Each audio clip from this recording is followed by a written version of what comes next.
Hey guys, Fire here from InDepth Gaming, bringing you another game review. This time we're checking out Acalesia.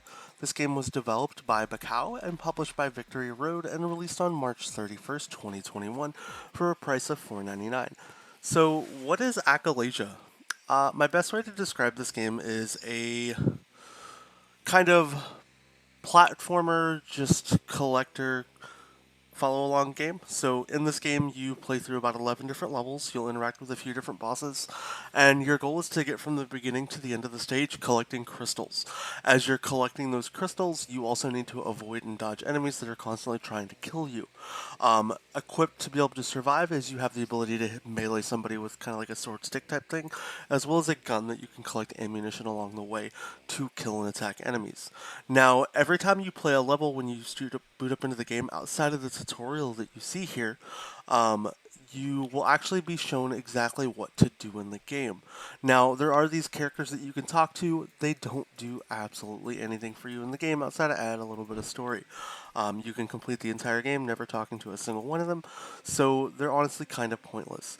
Now, one of my gripes with this game, as much as I like them kind of showing you the pathway where to go, I would almost like not being shown the pathway, if that makes sense. I would love to have to really explore this area and figure it out on my own.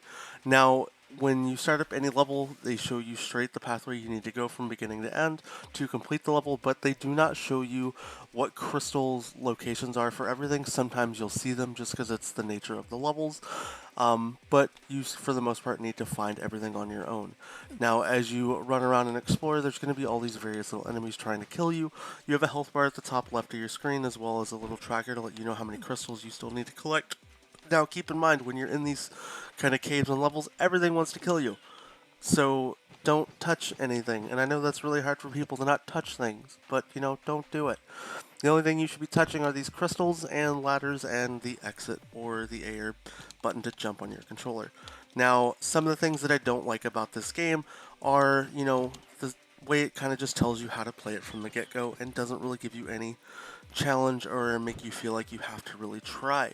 Now, there's going to be a couple later puzzles where I do feel like some of the registration when it comes to things you need to jump and targets, it can be a little off, as well as some of the boss fights can be a little tricky.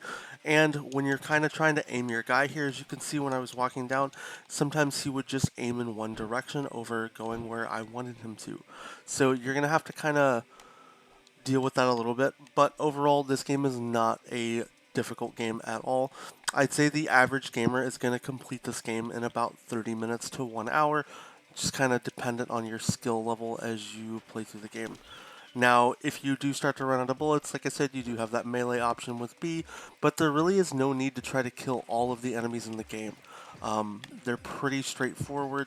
The only ones that I would really try to stay focusing on are these little running guys that constantly get in your way, but for the most part, you can kind of avoid everybody.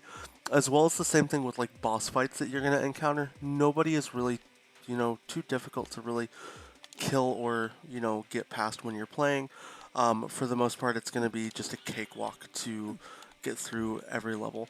Now, one thing that I did really enjoy for the game was the kind of diversity that is presented in the levels. But for the most part, it is pretty much the same rinse and repeat style in the whole game. Once you do die in a level, as you can see right here, the game does send you all the way back and you have to restart the whole stage. So make sure you are very mindful of your lives and how risky you are in managing your gun.